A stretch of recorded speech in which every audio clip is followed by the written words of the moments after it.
예수님이 십자가에 달리신 그날 정오부터 오후 3시까지 온 땅에 깊은 어둠이 드리웠습니다. 그 순간은 인류의 모든 죄를 짊어진 예수님 앞에 하늘마저 침묵한 깊은 고독의 시간이었습니다. 오후 3시 예수님께서 십자가 위에서 힘껏 외치십니다. 다 이루었다. 그리고 조용히 숨을 거두십니다. 그분은 그렇게 우리의 죄를 모두 안고 돌아가셨습니다. 하지만 그 뒤에도 예수님의 몸은 십자가에 그대로 남아 있었습니다. 6월절 전날은 안식일이었기에 그날 안에 시신을 거두어야만 했습니다. 그렇지 않으면 로마법에 따라 십자가형을 당한 죄인의 시신은 방치되거나 들짐승의 먹이가 되었습니다.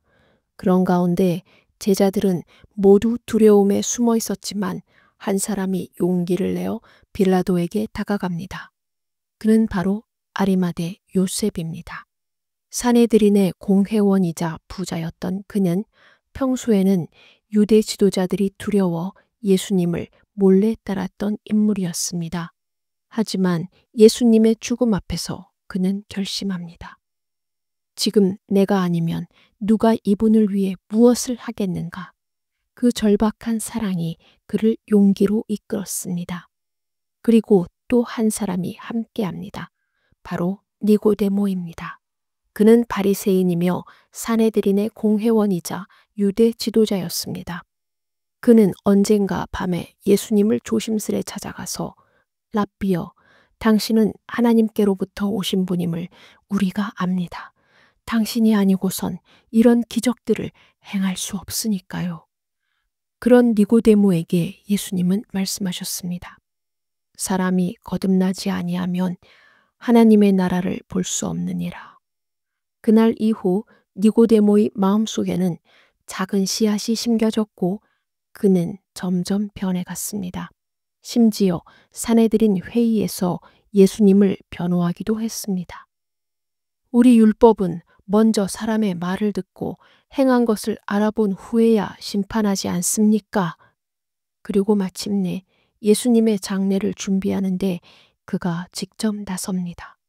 그가 가져온 향품은 무려 100근이며 왕의 장례에서나 사용되는 어마어마한 양이었습니다. 그것은 말없는 고백이었습니다. 이분은 나의 선생님이 아니라 나의 메시아이십니다. 그들은 예수님의 몸을 정성스럽게 세마포로 감싸고 새 무덤에 모십니다. 입구는 큰 돌로 막히고 유대 지도자들은 시신이 도둑맞을까 걱정되어 병사들을 세웁니다.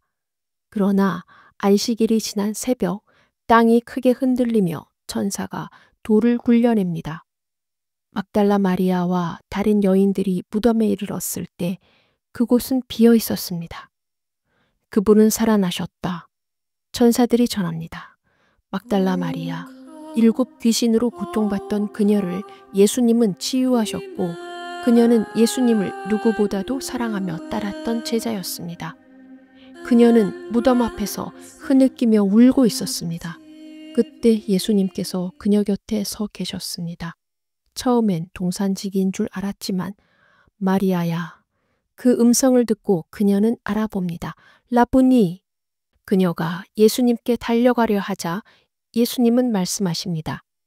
아직 아버지께로 가지 않았으니 나를 붙잡지 말아라. 대신 내 형제들에게 내가 살아났음을 전하라. 같은 날 엠마오로 향하던 두 제자에게도 예수님은 나타나십니다. 그들과 함께 걸으며 말씀하시지만 그들은 그분이 예수님인 줄 알아보지 못합니다. 그들의 눈이 가리워졌기 때문입니다. 그러나 식탁에 함께 앉아 떡을 떼는 순간, 그 순간 그들의 눈이 열립니다. 예수님의 음성, 손짓, 축복의 기도, 모든 것이 그들을 깨웠습니다. 이 장면은 마지막 만찬을 떠오르게 합니다. 예수님은 이후에도 여러 차례 제자들에게 나타나십니다. 특히 도마에게는 못자국 난 손과 옆구리를 보여주시며 말씀하십니다. 보지 않고 믿는 자가 복되다. 도마는 감격 속에 고백합니다. 나의 주, 나의 하나님. 이는 신약 최초로 예수님을 하나님으로 부른 고백이었습니다. 제자들이 다시 고기를 잡던 갈릴리 바닷가에서 예수님은 불을 피우고 그들을 기다리십니다. 베드로는 물속으로 뛰어들어 달려갑니다. 예수님은 베드로에게 물으십니다. 요한의 아들 시몬아, 네가 나를 사랑하느냐? 같은 질문을 3번 하셨습니다. 왜 3번이었을까요? 예수님을 3번 부인했던 베드로의 상처와 죄책감을 주님은 사랑의 질문으로 치유하십니다. 내 어린 양을 먹이라. 내 양을 치라. 내 양을 먹이라. 단순한 용서가 아니었습니다. 이것은 베드로를 다시 세우시는 위임의 말씀이었습니다. 그분은 이렇게 물으시지 않으셨습니다. 이제 나를 따를 수 있느냐? 다시 충성할 수 있느냐? 예수님은 단 하나만 묻습니다. 너는 나를 사랑하느냐? 왜냐하면 신앙의 중심은 바로 사랑이니까요. 예수님은 베드로에게 이렇게 물으십니다. 너는 나를 진심으로 끝까지 사랑하느냐? 그건 하나님의 사랑, 아가페 사랑이었습니다. 하지만 베드로는 자신이 예수님을 3번이나 부인했던 그 밤을 떠올립니다. 그 순간 그는 감히 네, 주님, 그런 사랑을 합니다. 라고 말할 수 없었습니다. 그래서 그는 조심스럽게 말합니다. 주님, 저는 주님을 사랑합니다. 인간적으로 친구처럼요. 그건 필레오, 즉 형제 같은 사랑이었습니다. 그러자 예수님은 마지막에 질문을 바꾸십니다. 그래, 베드로야, 너의 그 마음 나도 안다.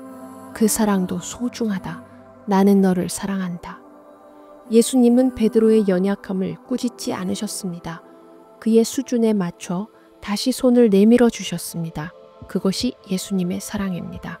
넘어져도 괜찮다고 다시 시작할 수 있다고 말해주는 회복의 사랑입니다.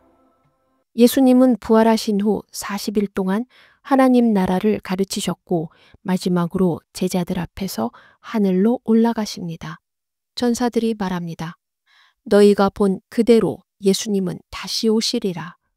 그런데 예수님은 왜 부활하신 후 대중들에게 직접 나타나지 않으셨을까요? 예수님의 부활이 공개 퍼포먼스로 이루어졌더라면 사람들은 잠시 놀라고 경외할지 모르지만 오히려 정치적 반역자나 위험한 선동가로 간주되어 제거하려는 시도가 더 컸을 수도 있습니다. 대중은 부활을 보고도 믿지 않을 가능성도 있었습니다. 예수님 시대에도 수많은 기적을 본 사람들이 끝내 믿지 않았습니다. 라자로가 살아난 사건조차 이를 본 일부 유대인들은 믿기보다 그를 죽이려는 무의를 했습니다. 하나님은 사람의 마음이 어떻게 반응하는지 아십니다. 그래서 진심으로 갈망하는 자들에게 나타나십니다. 예수님은 제자들을 통해 복음을 퍼뜨리게 하셨고 그 결과 예루살렘, 로마, 지중해 전 세계로 복음이 펴지며 교회가 탄생하게 됩니다. 즉, 예수님의 부활은 하나님의 나라를 확장시키는 시작입니다. 오늘날에도 부활의 증거는 신자의 변화된 삶과 사랑의 실천을 통해 계속 이어지고 있습니다. 아멘.